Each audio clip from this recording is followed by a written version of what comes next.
বিসমিল্লাহির রহমানির রহিম। সম্মানিত দর্শক বন্ধুরা, একটা ট্রান্সফর্মার তৈরি করলাম যেটার আরএমএস এম্পিয়ার 10 এম্পিয়ার এবং এটা সর্বোচ্চ 20 এম্পিয়ার লোড নিতে পারবে। তবে যদি 15 এম্পিয়ারের মধ্যে লোড রাখা হয় আশা করি ট্রান্সফর্মার পড়বে না, তবে একটু হিট হবে। ঠিক আছে, তো এটা হচ্ছে 0-12 ট্রান্সফর্মার, অর্থাৎ এখান থেকে ইনপুটের ভোল্টেজ অনুযায়ী আপনি 0-12 থেকে 0-14 14.5 এরকম পাওয়া যাবে, অর্থাৎ 0 থেকে 14 ভোল্ট পর্যন্ত পাওয়া যাবে। সামথিং কম বেশি হবে ইনপুট ভোল্টেজ অনুযায়ী। যেমন ধরুন এখন দেখাচ্ছে আমার এখানে কত ভোল্টেজ, 218 ভোল্টেজ আমার এখানে দেখাচ্ছে, তার মানে 20 ভোল্টেজ, 2 ভোল্টেজ কম কাউন্ট করে মিটারটাই। তো এই দুটো হচ্ছে এসি সেকশন এবং এটা হচ্ছে কমন, এবং এটা হচ্ছে 12, এটা হচ্ছে 13। এখন ইনপুট ভোল্টেজ অনুযায়ী কিছু কম বেশি হয় ট্রান্সফরমারের ক্ষেত্রে, সবাই জানি কম বেশি। তো আমি এটাকে প্লাগ ইন করতেছি লাইনে। তো লাইনে প্লাগ ইন করার পরে দেখুন আমি একটা এখানে লাইন ধরে রাখছি। তো যেটা 12 ভোল্ট আসার কথা ছিল, দেখুন যে কত আছে, 12.5 ভোল্ট, অর্থাৎ 12.45 ভোল্ট, বা আপনি এখানে 12.5 ভোল্ট ধরতে পারেন। এটা লোডে জেনুইন 12 থাকবে বলে আশা রাখতেছি। আর যদি এটা ধরি তাহলে দেখুন 13.5 ভোল্ট। এখন কথা হচ্ছে এই ট্রান্সফর্মারটা মূলত একটা অ্যাম্পলিফায়ারের জন্য ব্যবহার করা হবে। যে ভাই অর্ডার করেছিলেন, তো উনি ভালো একটা অ্যাম্পিয়ারের ট্রান্সফর্মার চেয়েছেন।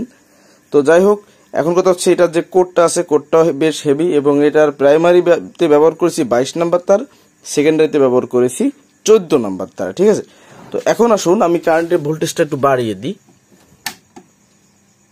কত আসলো, 225, আর একটু বাড়াই দিই 233। এখন এটা দিয়ে আপনি ব্যাটারিও চার্জ করতে পারবেন। সেটা কিভাবে দেখুন, 1 নাম্বারে 13.5 ভোল্ট আসছে, বেশ ভালো একটা অ্যাম্পিয়ার এখানে উঠবে। এখন যদি আপনার মনে হয় না আমি আরো বেশি অ্যাম্পিয়ারে চার্জ দিব, সেক্ষেত্রে এই তারটা যখন নেওয়া হবে 14.5-15 কাছাকাছি 14.5 ভোল্ট লোড একটু বসবে।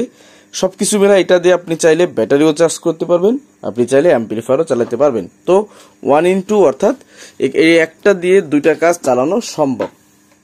তো এটাই ছিল মূলত আজকের ভিডিও। যদিও লাইটের রিফ্লেকশনে খুব বেশি ভালো লাগতেছে না দেখতে, কিন্তু রিয়েল কালারে খালি চোখে এটা অনেক সুন্দর লাগতেছে। ঠিক আছে, তো ট্রান্সফর্মারটা তৈরি করলাম ভাইয়ের জন্য আজকে 30 তারিখ রাত্রে, মানে রাত শুরু হয়েছে, এখন রাত 2টা বাজে। তো এই মালটাকে আশা করি কালকে কুরিয়ারে দিয়ে দেবো। আর কুরিয়ারে কায়ুম নামে একটা ভাই, আমার এক ভাই একটা ট্রান্সফর্মার বানাইছে, ওটা আনতে যেতে হবে, ওটাও আনা হবে, ওটাও রিপেয়ারের জন্য, কোর চেঞ্জ করতে হবে ইত্যাদি।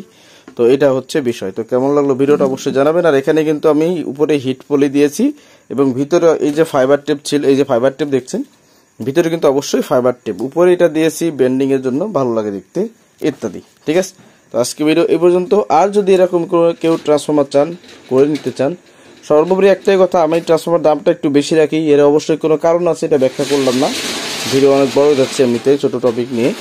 তো যে যেমন কোয়ালিটি ট্রান্সফর্মার চান বলবেন।